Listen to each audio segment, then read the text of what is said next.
Hello, my name is Irfan Nooruddin. I am the director of the South Asia Center at the Atlantic Council. On today's very special edition of Fast Thinking, it is a great honor to welcome Ambassador Roya Rahmani, formerly Afghan's ambassador to the United States. Welcome, Ambassador Rahmani. Thank You you. don't need much introduction to those watching, but you deserve one. Your distinguished career in the Ministry of Foreign Affairs and as ambassador both to the United States, but also to ASEAN and other countries at such a young age distinguished you as a new generation of Afghanistan's leaders and political figures. And yet the events of the last week leave you, as many of your countrymen, extremely vulnerable.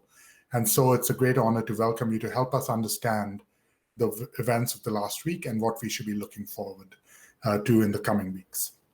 Let me start really with a very basic question. Given the aftermath of the Taliban's quick rise to power and the chaotic scenes being witnessed right now in Kabul, a lot of Americans are asking, was it worth it? Was the last 20 years of sacrifice in Afghanistan worth it? You've been the ambassador to this country for the last 2 years. What would you tell Americans about whether or not, in fact, their intervention in your country was worth it? Thank you. While this is a very big picture question, but let me explain it from a very personal perspective. I was born in Afghanistan with the hope that one day I would be independent and I would be able to exercise my rights like any other citizen. It was hard to imagine that. What made it possible was this past 20 years. I decided to go back to my country to contribute and exercise so much of the rights and opportunities that this 20 years brought my way, from education to employment, to ability to learn more about my country and to contribute in rebuilding it. Now, when today, at the aftermath of the very speedy takeover of the Taliban, the question is raised, was it worth it? I understand that. I understand the agony behind it and the question from where it stems. But past is one thing. For me, it was worth it. For many women, it was worth it. For the people of Afghanistan, it was worth it. It built the human capital that we never had. It gave women rights and liberty that they had never experienced. It generated the economy that we never had. It gave them the exposure. While they are asking, so what, they are all at the verge of disappearing, I would say, but the shift in the mindset that you created is not going to disappear. That is what is going to stay. The educated will not be uneducated. But That's such at this point, when you are asking the question, was it worth it? Let me sum it up like this. That question would be answered depending on what you are going to do with it now.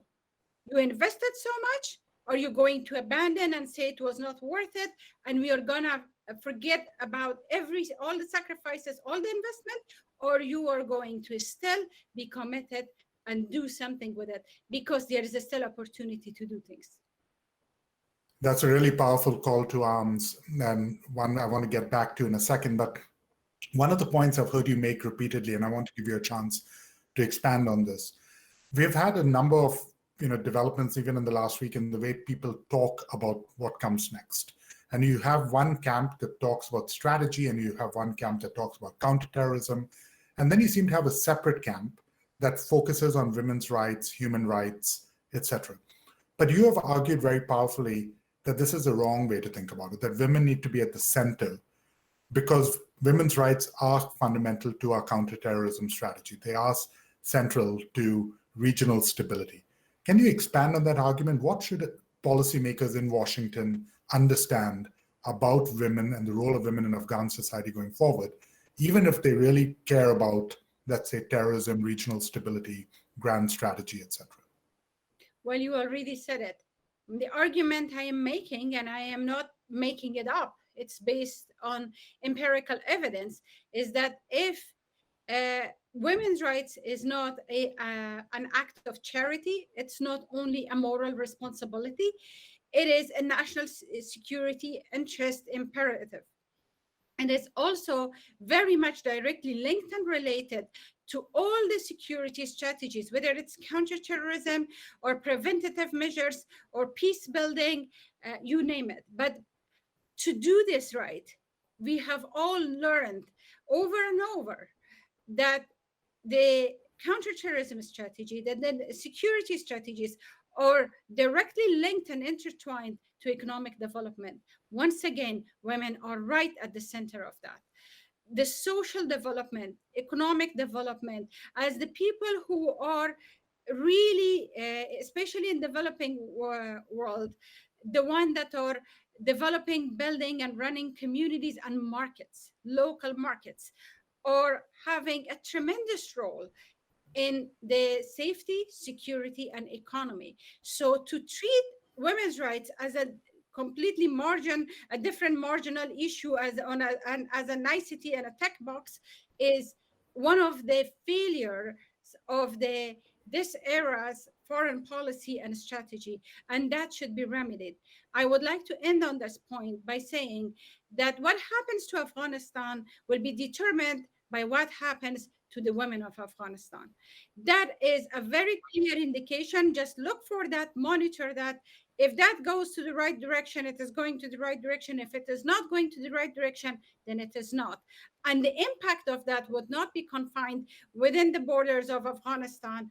It would spread to the region and beyond. That leads me to my last question for you right now. As you examine and watch the unfolding events, not just in Kabul, but really in the region around the world, what are you paying attention most? How will we know whether there's right direction movement or whether we're in fact backsliding? The Taliban is on a charm offensive. They're saying kind of all the right things right now, at least trying to assuage concerns, but their track record suggests that there's very little reason to trust the words that come out of their mouths. What should we be paying attention to so we're not misled as we watch the unfolding events of the coming week? I'm carefully following the events and I am cautiously analyzing them. What is happening right now is at the very shallow level. We do not know whether the same situation would persist over the next weeks or the next months, let alone the next years or not. Of course, there's a takeover. The Taliban are trying to keep law and order to a certain extent. They're trying to say somewhat the right things, but listen to their wordings carefully. Listen to what they are saying with a lot of attention. When they speak, for example, about women's rights, and then they put the caveat of the within in accordance to Sharia law, that's a very loaded term because Afghans are already Muslims. It's an Islamic country, and women of Afghanistan wonder which Sharia they are talking about. And they have had an experience of it 20 years ago, which was nothing that was basically in compliance with their belief and religion and aspirations. So time will show. Please monitor carefully and please do engage. The third thing the last thing I would like to say, that it's the situation is very chaotic. A lot of very well-intentioned people are trying to do a lot. We have seen this. A lot of uncoordinated efforts are taking place out of good intentions, out of panic, out of worry. But please, let's be careful. We cannot just repeat the mistakes that we have done over and over. Let's support this possibility. Let's support this resistance. Let's support this. That could be counterproductive and pretty dangerous. We need a more coordinated effort, fast, action-oriented, but coordinated and carefully analyzed. Well, if there is going to be a clear voice helping us see the right directions for that coordination, I have no doubt it'll be yours.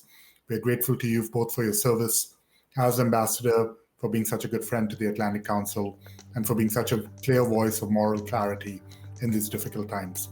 Thank you so much, Ambassador.